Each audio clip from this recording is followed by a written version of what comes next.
PNB housing finance ने Q4 result के अंदर यहाँ 25% में प्रॉफिट पर ग्रोथ देखती रही बिला ईयर और ईयर बेसिस के ऊपर, और उसी तरह यहाँ पे MACD के अंदर पॉजिटिव क्रॉसओवर बनता हुआ नजर आ रहा है। तो क्या ये स्टॉक आपको 1200 से 1300 तक के टारगेट दे सकता है, या फिर आपका बाय करना चाहिए या फिर सेल करना चाहिए, या फिर यहाँ पे आपके बाइंग और प्रॉफिट मिल सकती है? तो चलिए देखते हैं चार्ट के ऊपर चल के इसी पुट एनालिसिस को।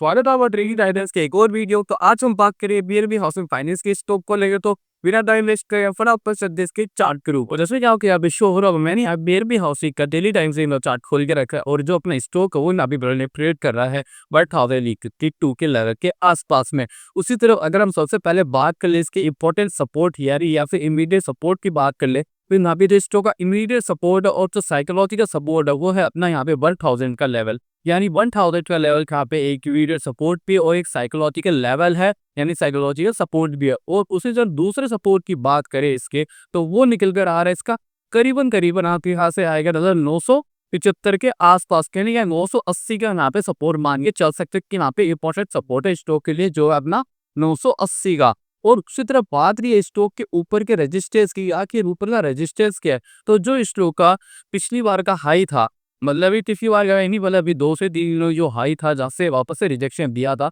तो उसको हम मान सकते हैं इसको एज ए रेजिस्टेंस की तरह। तो वो है अपना लगभग इस लेवल का, जो अपना 1085 यानी 1080 के यहाँ पे इंपॉर्टेंट रेजिस्टेंस निकल कर आ रहा है। अगर स्टॉक आपको इसके ऊपर निकलता हुआ नजर आता है, तो आपको यहाँ से अच्छी खासी स्टॉक के अंदर ऊपर का मोमेंटम देखने के लिए मिल सकता है। और उसी तरह अगर आपको याद हो, जब 28 तारीख में यहाँ पे Q4 का रिजल्ट आया था, तो आपको यहाँ पर 28 तारीख में शाम को आया, तो फिर अगले दिन आपके यहाँ पे नजर आ रहा था कि स्टॉक ने यहाँ पे अच्छा खासा हमें गैप अप देकर ओपन हुआ था, और यहाँ पे अच्छी खासी बुलिश कैंडल बनाई थी, और फिर अभी स्टॉक इसके ऊपर ही ट्रेड करता हुआ नजर आ रहा है। यानी स्टॉक में अभी कॉन्टिन्यूअसली बुलिश ट्रेंड बना हुआ है। अगर मैं यहाँ पे अगर आपको जूम आउट करके दिखाऊं, तो आपको यहाँ पे क्लियरली शो हो रहा है जो स्टॉक है अपना, वो यहाँ पे अभी अप ट्रेंड के अंदर आपको नजर आ रहा है। यानी स्टॉक है पोटेंशियल की अभी ये ऊपर जाने की संभावना रखता है। लेकिन हमें जो मेन बात आती है वो आती है अपनी यहाँ पे इसका रेजिस्टेंस। अगर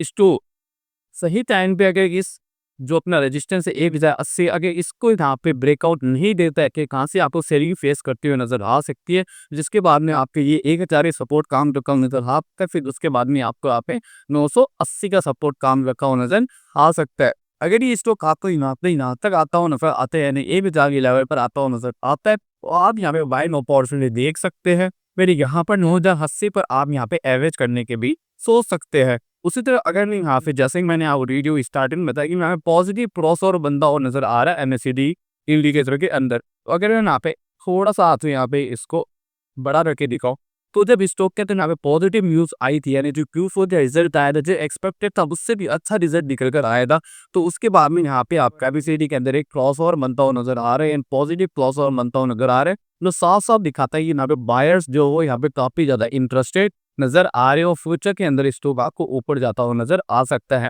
अब इसके बाद से टारगेट्स की, मतलब शॉर्ट टर्म टारगेट्स ही, तो यहाँ पे मैं इसको वापस से हटा देता हूँ एक बार के लिए। हाँ, तो अगर इसके शॉर्ट टर्म टारगेट की बात है, तो अगर इसको आपको 1080 के ऊपर निकलता हुआ नजर आता है, तो आपको यहाँ से सीधा टारगेट देखने के लिए मिल सकता है, जो हमें 1150 का। अगर 1150 को ब्रेक करके ऊपर जाता हुआ नजर आता है, तो आपको यहाँ से अच्छे खासा टारगेट देखने के लिए मिल सकते हैं, जो कि अपना लगभग 1200 के आसपास का। तो ये ओवरऑल एनालिसिस होगी अपने पीएनबी हाउसिंग फाइनेंस के स्टॉक को लेकर। तो कैसा लगा आपको आज के वीडियो, कमेंट सेक्शन में कमेंट करिए। ऐसे और वीडियोस के लिए चैनल को सब्सक्राइब जरूर करें।